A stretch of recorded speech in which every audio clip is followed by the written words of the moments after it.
Times of Sabarkantha.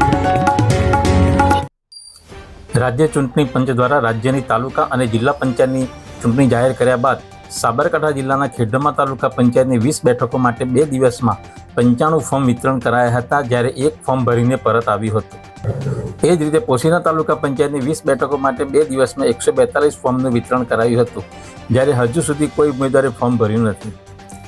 જિલ્લા પંચાયત માટે ખેડબ્રહ્મા તાલુકાની 4 બેઠકો માટે 44 ફોર્મ અને પોશીના તાલુકાની 4 બેઠકો માટે 25 ફોર્મ વિતરણ કરાયા હતા, તેમાંય કોઈ ઉમેદવારે ફોર્મ ભરીને પરત આપ્યું નથી। ખેડબ્રહ્મા પ્રાંત અધિકારી અને મામલતદારે ચૂંટણી તૈયારીઓ માટે શેઠકેટી હાઈસ્કૂલમાં આવેલી સ્ટ્રોંગ રૂમ તથા મતગણતરી માટેની તૈયારીઓ માટે સ્થળ મુલાકાત લીધી હતી। સમગ્ર ટીમ સાથે પીડબ્લ્યુડી, નગરપાલિકા તથા ચૂંટણીમાં રોકાયેલ સ્ટાફ સાથે પરામર્શ કરીને મતપેટીઓનું રિસીવિંગ અને ડિસ્પેચિંગ માટે મીટિંગ કરી હતી।